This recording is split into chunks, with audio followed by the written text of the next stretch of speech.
Last night, last night alone, 40,000 New Yorkers slept in a homeless shelter, which doesn't count the thousands of other New Yorkers who were homeless but not known to the city as being homeless.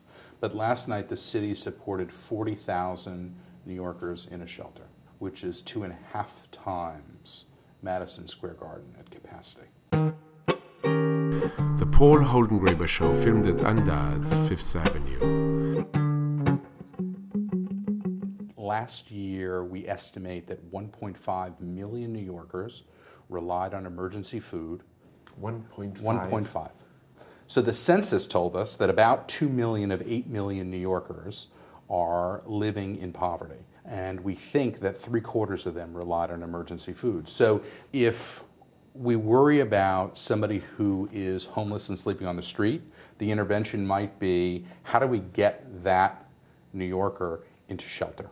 How do we figure out a way to get somebody who's unemployed into a job training program that then in turn prepares them to hold down a position that can be supporting and self-sustaining and change the economic trajectory of somebody who is poor to make them more financially stable. By and large, we think about it from the perspective of what's the difference financially, what's the difference from a healthcare perspective.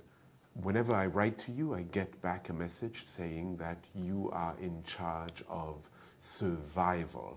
Survival is your job title for the Robinhood Foundation. So I'd like to ask you quite simply in starting, both what that might mean, survival, and what the Robinhood Foundation does. Sure. So first a bit on Robinhood, and then a little bit on the title that is both dramatic and fairly appropriate, I think. So Robinhood is the largest grant-making private foundation in New York, focused exclusively on fighting poverty. This year, we'll make grants in excess of $100 million to 180 organizations, largely divided into two categories. Education, focusing on kids in the early childhood space, public education, and kids that we call disconnected young adults, kids who are 18 to 24 who are out of school and out of the labor market. The second half, which is the area that I focus on, thinks about adults and families living in poverty. So we're talking about programs that focus on jobs and job training, healthcare, hunger, homelessness, AIDS, domestic violence, immigration. And so on that side, we have this dramatic title called Survival, where we think about grants to organizations that help people survive. The real aim of these grants is to try and figure out what's the best way to make a difference in the life of a family or an adult who's living in poverty. What is poverty? Poverty is the social injustice that trumps them all. The most basic definition is you look at the earnings of a family or an adult over the course of, say, a year, and if it is under a particular level, we determine that a family is living in poverty or not. And the census told us that about 2 million of 8 million New Yorkers live in poverty. The poverty standard for New York is even more difficult because the inherent costs of living in New York City are higher than in lots of other areas across the country. So if you just take rent as an example, New York City spends $120 a night, between $100 and $120 a night to put a family in a homeless shelter. If you think about what that costs over the course of a month and a year, and then translate that to what it would cost to put somebody in a private apartment, the differential is stunning. If you're making $12 an hour or $13 an hour and you have a $1,500 a month rent, where you need an apartment with 3 or 4 kids, that $12, $13, $14 an hour doesn't take you very far. And tell me the process by which you go thinking about investing. What are the criteria you use? Right. And what the initiatives are, and why you seem so proud of this initiative. About a year ago, Admiral Mullen, who then was, he's now retired, but then was the chairman of the Joint Chiefs of Staff, came to Robinhood to talk to us about the opportunity to show some leadership in the space around working to help veterans transition from the service into private life. The issues impacting veterans, particularly veterans of the Iraq and Afghanistan conflict, are incredibly powerful. Disproportionately high rate of unemployment, very high rates of suicide, very high rates of behavioral health issues, high rates of domestic violence, high rates of homelessness. We've started to invest smartly in partnership with the Veterans Administration, the City of New York, veterans organizations, best-in-class social service organizations in New York to help veterans move from homelessness into housing, to move into employment, to get their families and themselves connected to effective behavioral health care, to reduce the rates of depression and post-traumatic stress. And you yourself have previously worked with Teach for America. Yeah. I actually started my trajectory, I think, in this field. I was... you say that with a big smile. I just remember this decision point that I had in college. I was preparing to give the commencement address, and I was going to give this speech. At the University of Wisconsin. Donna Shalala was the then president of the University of Wisconsin, and I had a standing offer to go work at the U.S. Senate, and also an opportunity to teach public ed in the same school that my grandfather went to 60 years earlier. And I remember Donna Shalala very wisely said to me, the United States Senate will wait for you, but you might want to actually really try and understand the problem that you're trying to solve before you do it on a policy level at age 22. I made the wise decision to forego a staffing position on Capitol Hill to go teach in the South Bronx, and did that through Teach for America. And what was that experience like? What did you teach? I taught 8th grade English.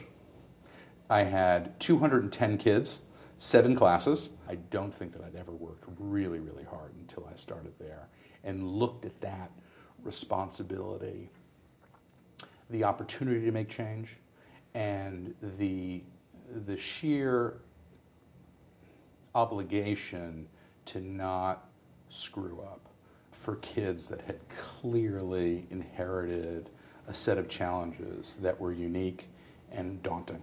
A phenomenal experience. What was the hardest part?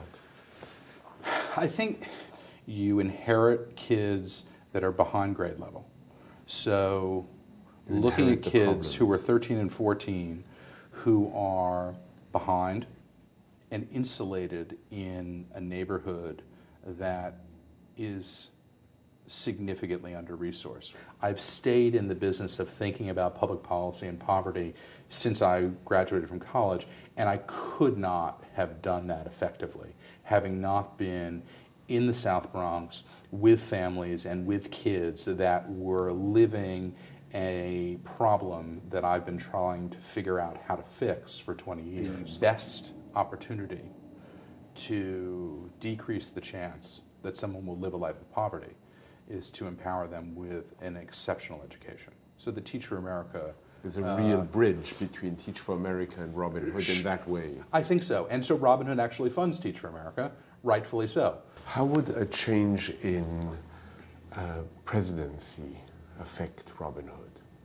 The federal government's money that passes through to New York is part of what dictates what we respond to. And when programs are supported or reduced, Robinhood has to react to that, and then in turn also reacts to legislation and policy from the federal government that dictates how government serves poor New Yorkers. We don't do this in a silo alone.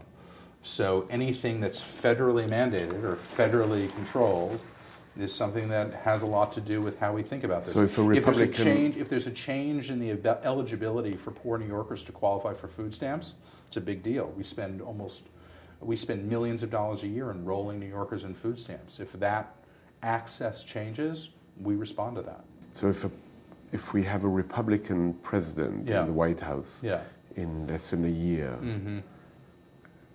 is that good for Robinhood? Robinhood will be relevant regardless who's president, because the problem that we're going after is too deep to be ameliorated by whether or not Barack Obama leads the United States in a second term or a Republican takes his place.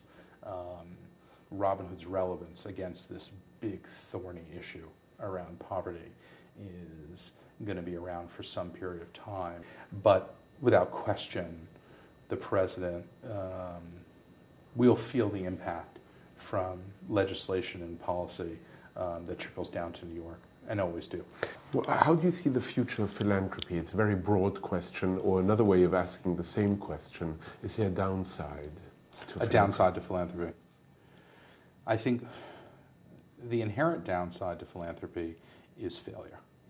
You must have sponsored some programs that have failed miserably. If we don't sponsor programs that haven't failed miserably, we're not working hard enough. Because if you're pushing for innovation and you don't have failure, you weren't pushing hard enough. So we don't mind failure. What we will not tolerate is long-term failure.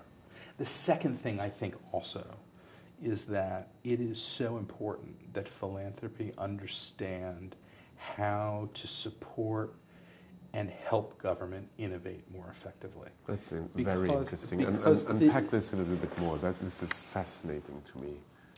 It is irresponsible for philanthropy to function in a silo away from the government policy.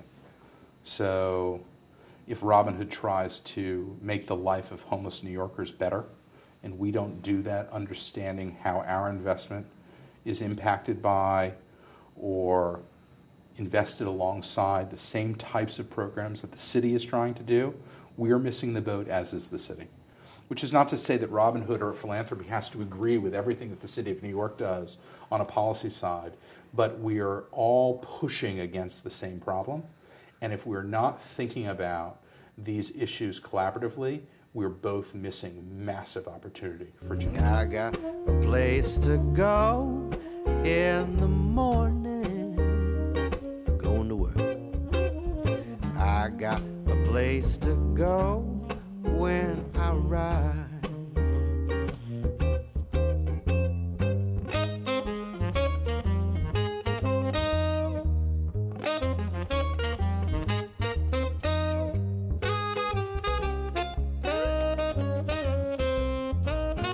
Film that Andaz, Fifth Avenue.